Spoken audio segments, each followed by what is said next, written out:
ಅಥವಾ Siddaramaiah D K Shivakumar ಒಂದು ಪತ್ರಿಕಾಗೋಷ್ಠಿ ಮಾಡಿ ಹೇಳ್ಬಿಡ್ಲಿ ನಾಯಕತ್ವ ಬದಲಾವಣೆ ಇಲ್ಲ, ಸಿದ್ದರಾಮಯ್ಯನು 5 ವರ್ಷ ಇರ್ತಾರೆ ಅಂತ ಹೇಳ್ಬಿಡ್ಲಿ.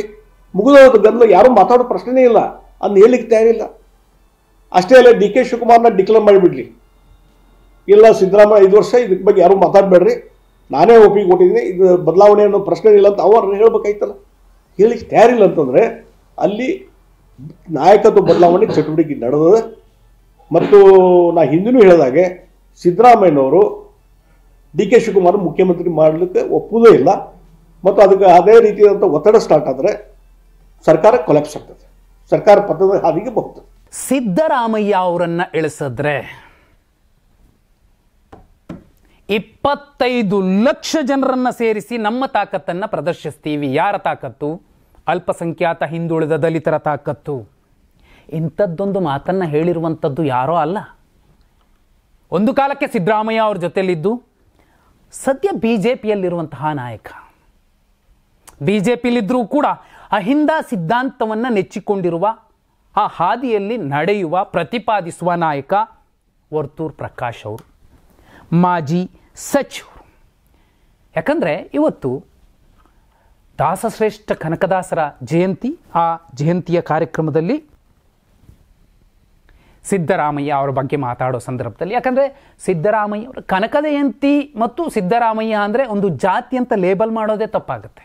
ಯಾಕಂದರೆ ದಾಸಶ್ರೇಷ್ಠರು ರಾಮಧಾನ್ಯ ಚರಿತೆಯನ್ನು ಬರೆದಂಥವರು, ರಾಮಧಾನ್ಯ ಚರಿತೆ ಕೂಡ ಅಹಿಂದ ಸಿದ್ಧಾಂತವನ್ನೇ ಹೇಳುತ್ತೆ. ರಾಗಿ ದೊಡ್ಡದು, ಭತ್ತ ದೊಡ್ಡದು, ರಾಗಿ ದೊಡ್ಡದು ಅಲ್ಲ. ರಾಮನಿಗೂ ಪ್ರಿಯವಾದದ್ದು ಯಾವುದು ಅದು ದೊಡ್ಡದು, ಅದು ಅಹಿಂದ ಸಿದ್ಧಾಂತ ಅನ್ನೋದು. ಆದರೆ ಸಿದ್ದರಾಮಯ್ಯ ಕೂಡ ಅವರು ಹೇಳ್ತಾರೆ ಎಷ್ಟೋ ಸಲ, ನಾನು ಅರ್ಜಿ ಹಾಕ್ಕೊಂಡು ಹುಟ್ಟಿಲ್ಲ ಈ ಜಾತಿಯಲ್ಲಿ ಅಂತ. ಇದೇನೇ ಇರಬಹುದು. ಆದರೆ ಈ ಕನಕ ಜಯಂತಿಯ ಸಂದರ್ಭದಲ್ಲಿ ಯಾಕೆ ಈ ಚರ್ಚೆ ಬರುತ್ತೆ ಅಂದರೆ, ನವೆಂಬರ್ ಕ್ರಾಂತಿ, ಡಿಸೆಂಬರ್ ಕ್ರಾಂತಿ, ಅಲ್ಲಿ ಆ ಜ್ಯೋತಿಷಿ, ಇಲ್ಲಿ ಈ ಜ್ಯೋತಿಷಿ. ನೋಡಿ, ಬೇರೆ ಕಡೆ ಜ್ಯೋತಿಷಿಗಳು ಹೇಳ್ತಿದ್ದಾರೆ, ಆದರೆ ಈ ಕಡೆ ಜನ ಹೇಳ್ತಿದ್ದಾರೆ, ವಿಪಕ್ಷದ ನಾಯಕರುಗಳು ಹೇಳ್ತಿದ್ದಾರೆ ಪೂರ್ಣಾವಧಿಗೆ ಸಿದ್ದರಾಮಯ್ಯನೇ ಮುಖ್ಯಮಂತ್ರಿ ಅಂತ. ಒಂದು ಕಡೆ ನೋಡಿ, ಬಿಜೆಪಿಯ ನಾಯಕರು ಜಗದೀಶ್ ಶೆಟ್ಟರ್ ಅವರು ಹೇಳ್ತಿದ್ದಾರೆ, ವರ್ತೂರ್ ಪ್ರಕಾಶ್, ವಿಶ್ವನಾಥ್ ಅವರದ್ದೇ ಸಮಾಜ ಇರಬಹುದು, ಎಚ್ ಡಿ ಕುಮಾರಸ್ವಾಮಿ ಕೇಂದ್ರ ಸಚಿವರು, ನಮ್ಮಲ್ಲಿದ್ದವರು ಅವರು, ಅವ್ರ ತಾಕತ್ತೇನು ಅಂತ ಡಿ ಕೆ ಶಿವಕುಮಾರ್ ಅವರಿಗೆ ಗೊತ್ತಿಲ್ಲ. ಪೂರ್ಣಾವಧಿಗೆ ಸಿದ್ದರಾಮಯ್ಯ ಅವರೇ ಮುಖ್ಯಮಂತ್ರಿ ಆಗಿರ್ತಾರೆ, ಇವರೇನು ಮಾಡಲಿಕ್ಕಾಗೋದಿಲ್ಲ, ಸಿದ್ದರಾಮಯ್ಯ ಅವ್ರು ಏನು ಮಾಡಬಲ್ಲರು ಅನ್ನೋದು ನಮಗೆ ಗೊತ್ತಿದೆ ಅನ್ನೋ ಮಾತನ್ನು ಹೇಳುವ ಸಂದರ್ಭದಲ್ಲೂ ಕೂಡ ಕುಮಾರಸ್ವಾಮಿ ಅವರು ಸ್ಪಷ್ಟನೆಯನ್ನು ಕೊಡ್ತಾರೆ, ಕ್ಲಾರಿಟಿ ಕೊಡ್ತಾರೆ, ಏನೂ ಆಗಲ್ರಿ, ಪೂರ್ಣಾವಧಿಗೆ ಸಿದ್ದರಾಮಯ್ಯ ಅವರೇ ಮುಖ್ಯಮಂತ್ರಿ. ಖುದ್ದು ಜಗದೀಶ್ ಶೆಟ್ಟರ್ ಅವರು, ಮಾಜಿ ಮುಖ್ಯಮಂತ್ರಿಗಳು, ಬಿಜೆಪಿಯ ಸಂಸದರು, ಸಿದ್ದರಾಮಯ್ಯ ಅವರನ್ನು ಇಳಿಸಿದ್ರೆ ಆ ಸರ್ಕಾರವೇ ಇರೋದಿಲ್ಲ, ಯಾರೋ 4 ಜನ ಹಿಂಬಾಲಕ ಡಿ ಕೆ ಶಿವಕುಮಾರ್ ಅವರಿಂದ ಬರಬಹುದೇ ವಿನಃ ಸಿದ್ದರಾಮಯ್ಯ ಅವ್ರಿಗಿರುವಂತಹ ಶಾಸಕರ ಬೆಂಬಲ, ಜನ ಬೆಂಬಲ ಡಿ ಕೆ ಶಿವಕುಮಾರ್ ಅವರಿಗೆ ಇಲ್ಲ ಅನ್ನೋ ಮೆಸೇಜನ್ನು ಕೊಡ್ತಿದ್ದಾರೆ ಅಂದರೆ ಅದು ಸಿದ್ದರಾಮಯ್ಯ ಅವರ ತಾಕತ್ತು. ಇಲ್ಲಿ ವರ್ತೂರ್ ಪ್ರಕಾಶ್ ಅವರು 25 ಲಕ್ಷದ ಲೆಕ್ಕ ಕೊಡೋದಕ್ಕೂ ಕಾರಣ ಇದೆ. ಕಾರಣ ಏನು? ಇದೇ ಸಿದ್ದರಾಮಯ್ಯ ಅವರ 75ನೇ ಹುಟ್ಟುಹಬ್ಬ ದಾವಣಗೆರೆಯಲ್ಲಿ ನಡೆದಿದ್ದು. ಸಿದ್ದರಾಮೋತ್ಸವ, ಅದು ಸಿದ್ದರಾಮೋತ್ಸವ ಆಗಿರಲಿಲ್ಲ, ಅಹಿಂದೋತ್ಸವ ಆಗಿತ್ತು. ಬೀದಿ ಬೀದಿಯಲ್ಲಿ, ರಸ್ತೆಯುದ್ದಕ್ಕೂ, ಅದು ರಾಷ್ಟ್ರೀಯ ಹೆದ್ದಾರಿಯ ಪೂರ್ತಿ ಜನಜಂಗುಳಿ, 3 ಕಿಲೋಮೀಟರ್, 4 ಕಿಲೋಮೀಟರ್, 5 ಕಿಲೋಮೀಟರ್. ಅಲ್ಲಿಗೆ ಬಂದಿದ್ದೆಷ್ಟು? ಸಂಯುಕ್ತ ಕರ್ನಾಟಕ ಪತ್ರಿಕೆಯನ್ನು ತೆಗೆದು ನೋಡಿದ್ರೆ ಇನ್ನೂ ಕೆಲವು ಪತ್ರಿಕೆಗಳಿದ್ದಾವೆ, ಕೆಲವು 20 ಲಕ್ಷ ಅಂತ ಬರ್ತಿದ್ರೆ, ಇನ್ನು ಕೆಲವು 15 ಲಕ್ಷ, ಇನ್ನು ಕೆಲವು 25 ಲಕ್ಷ ಅಂತ. ಆ ಸರಾಸರಿ ಅಲ್ಲಿ 25 ಲಕ್ಷ ಜನ ಸೇರಿದ್ರು ಅಂತ ಅವತ್ತಿನ ಮುಖ್ಯಮಂತ್ರಿ ಅವರಿಗೆ, ಆ್ಯಕ್ಷನ್ಗೆ ತಕ್ಕ ರಿಯಾಕ್ಷನ್ ಕೊಡ್ತಾರೆ ಅಂತ ಹೇಳಿಕೆ ಕೊಟ್ಟಿದ್ದಂತಹ ಮುಖ್ಯಮಂತ್ರಿಗೆ ಗುಪ್ತಚರ ಇಲಾಖೆಯೇ ಕೊಟ್ಟಿದ್ದಂತಹ ಲೆಕ್ಕ 25 ಲಕ್ಷ. ಈಗ ವರ್ತೂರು ಪ್ರಕಾಶ್ ಅವರು ಹೇಳ್ತಿರುವಂತಹ ಮಾತು ಕೂಡ ಅದೇ 25 ಲಕ್ಷ. ಖುದ್ದು ರಾಹುಲ್ ಗಾಂಧಿ ಅವರು ದಂಗಾಗಿ ಹೋಗಿದ್ರು. ಷಡ್ಯಂತ್ರ ಮಾಡುವಂಥವರು ಮತ್ತು ಷಡ್ಯಂತ್ರ ಎನ್ನುವಂಥವರು ಅವತ್ತು ಸಿದ್ದರಾಮಯ್ಯ ಅವರಿಗೆ ಕೂಗಿದಂತಹ ಘೋಷಣೆಗೆ, ಶಿಳ್ಳೆ ಚಪ್ಪಾಳೆಗೆ, ಉದ್ಘೋಷಗಳಿಗೆ 4-5 ನಿಮಿಷ ಧಗ ಧಗ ಧಗ ಧಗ ಅಂತ ಉರಿದು ಬೀಳುವಂತಾಗಿತ್ತು. ಅದು ಸಿದ್ದರಾಮಯ್ಯ ಅವರ ಜನಪ್ರಿಯತೆ.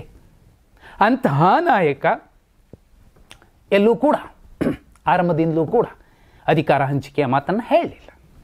ಯಾಕಂದರೆ ಅವ್ರಿಗೆ ಗೊತ್ತು. ಕುಮಾರಸ್ವಾಮಿ ಅವರು ಹೇಳಿದ್ರು, ನಮ್ಮಲ್ಲಿದ್ದವರು ಅವ್ರ ತಾಕತ್ತೇನು ಅಂತ ನಮಗೆ ಗೊತ್ತಿದೆ. ಜಗದೀಶ್ ಶೆಟ್ಟರ್ ಅವರು ಹೇಳ್ತಿದ್ದಾರೆ, ಅವ್ರ ತಾಕತ್ತೇನು ಅಂತ ನಮಗೆ ಗೊತ್ತಿದೆ, ಆಗಲ್ಲ ಅದು ಅಂತ. ಆದರೂ ಕೆಲ ದೈವಗಳ ಮೂಲಕ, ಕೆಲ ಮಠಗಳ ಮೂಲಕ ಸಾಫ್ಟ್ ಹಿಂದುತ್ವವನ್ನು ತೋರುವಂಥವ್ರು, ಅಲ್ಪಸಂಖ್ಯಾತ ಹಿಂದುಳಿದ ದಲಿತರ ಪರವಾಗಿ ಮಾತಾಡೋ ಒಬ್ಬ ಜಾನಪದ ನಾಯಕ ಷಡ್ಯಂತ್ರ ಅಂತ ಹೇಳುವ ಮೂಲಕ ಸೌಜನ್ಯ ಗೌಡ ಸೇರಿದಂತೆ ಒಂದಷ್ಟು ಜನಕ್ಕೆ ಅನ್ಯಾಯ ಆಗಿರಬಹುದಾದ ಜಾಗದಲ್ಲಿ ಷಡ್ಯಂತ್ರ ಅನ್ನೋ ಮೂಲಕ ಒಂದು ಮೇಲ್ವರ್ಗದ ಪರವಾಗಿ ಮೇಲ್ವರ್ಗದ ಮಠಗಳ ಲೆಕ್ಕದಲ್ಲಿ ಮಾತಾಡುವ ನಾಯಕ. ಮತ್ತೊಂದು ಕಡೆ ಜನ ಬಯಸ್ತಿರೋದು ಯಾರು? ಬಹುಪಾಲು ಅಹಿಂದ ವರ್ಗ ಬಯಸ್ತಿರೋದೇ. ನೋ ಡೌಟ್, ಅಹಿಂದ ಅನ್ನುವಂತಹ ಲೆಕ್ಕವನ್ನು ಬಿಟ್ಟು ಆ ಮತಗಳೇ ನನಗೆ ಬೇಕಾಗಿಲ್ಲ, ನಾನು ಗೆಲ್ತೀನಿ ಅಂತ 224 ವಿಧಾನಸಭಾ ಕ್ಷೇತ್ರದಲ್ಲಿ ಯಾರೊಬ್ಬರೂ ಕೂಡ ಚಾಲೆಂಜ್ ಮಾಡುವಂತಹ ಸಾಧ್ಯತೆ ಇಲ್ಲ, ಮಾಡೋಕ್ಕಾಗೋದಿಲ್ಲ. ಮಾಡಿದ್ರೆ ಅವ್ರು ಗೆಲ್ಲೋದೇ ಇಲ್ಲ.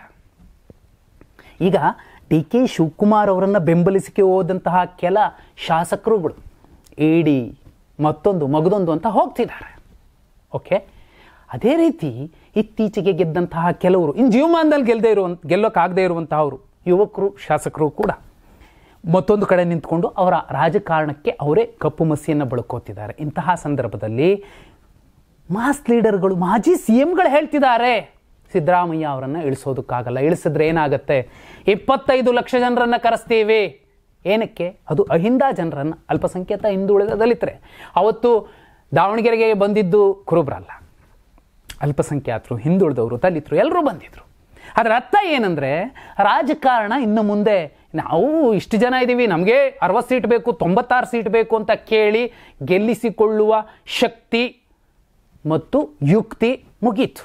ಜಾಗೃತರಾಗಿದ್ದಾರೆ ಇನ್ನುಳಿದ ಸಮಾಜಗಳು. ಅವರು ಕೂಡ ನಾಳೆ ಕೇಳ್ತಾರೆ, ಈ ಸಿದ್ದರಾಮಯ್ಯ ಅವರ ಅವಧಿಯಲ್ಲೇ ದಲಿತರೊಬ್ಬರನ್ನು ಕೂಡ ಮುಖ್ಯಮಂತ್ರಿ ಮಾಡಿದ್ರೆ ಒಬ್ಬ ಅಹಿಂದ ನಾಯಕನಾಗಿ ಸಿದ್ದರಾಮಯ್ಯ ಅವ್ರಿಗೂ ಕೂಡ ಅದು ಸೂಕ್ತ ಅನಿಸುತ್ತೆ. ನಾಳೆ ಈ ಇಷ್ಟೊಂದು ಸವಾಲುಗಳ ಮಧ್ಯೆ ಮತ್ತೊಬ್ಬರು ಸಿದ್ದರಾಮಯ್ಯ ಅವ್ರ ಜಾಗದಲ್ಲಿ ಬೇರೆ ಯಾರಾದರೂ ಇದ್ದಿದ್ರೆ ಇಷ್ಟೊತ್ತಿಗಾಗಲೇ ಇಳಿಸ್ತಾ ಇದ್ರು, ಅದೇನೇ ಇರಬಹುದು.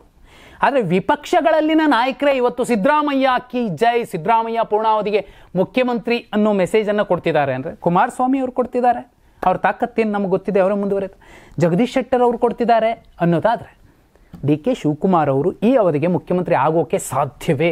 ಅದು ಸಿದ್ದರಾಮಯ್ಯ ಡಿ.ಕೆ. ಶಿವಕುಮಾರ್ ಒಂದು ಪತ್ರಿಕಾಗೋಷ್ಠಿ ಮಾಡಿ ಹೇಳ್ಬಿಟ್ಲಿ, ನಾಯಕತ್ವ ಬದಲಾವಣೆ ಇಲ್ಲ, ಸಿದ್ದರಾಮಯ್ಯನು 5 ವರ್ಷ ಇರ್ತಾರೆ ಅಂತ ಹೇಳ್ಬಿಡ್ಲಿ, ಮುಗಿದೋದ ಗದ್ದಲ, ಯಾರು ಮಾತಾಡೋ ಪ್ರಶ್ನೆನೇ ಇಲ್ಲ, ಅದನ್ನ ಹೇಳಲಿಕ್ಕೆ ತಯಾರಿಲ್ಲ. ಅಷ್ಟೇ ಅಲ್ಲ, ಡಿ.ಕೆ. ಶಿವಕುಮಾರ್ನ ಡಿಕ್ಲೇರ್ ಮಾಡಿಬಿಡ್ಲಿ, ಇಲ್ಲ ಸಿದ್ದರಾಮಯ್ಯ 5 ವರ್ಷ, ಇದಕ್ಕೆ ಬಗ್ಗೆ ಯಾರು ಮಾತಾಡಬೇಡ್ರಿ, ನಾನೇ ಒಪ್ಪಿಗೆ ಕೊಟ್ಟಿದ್ದೀನಿ, ಇದು ಬದಲಾವಣೆ ಅನ್ನೋ ಪ್ರಶ್ನೆ ಇಲ್ಲ ಅಂತ ಅವ್ರನ್ನ ಹೇಳ್ಬೇಕಾಯ್ತಲ್ಲ.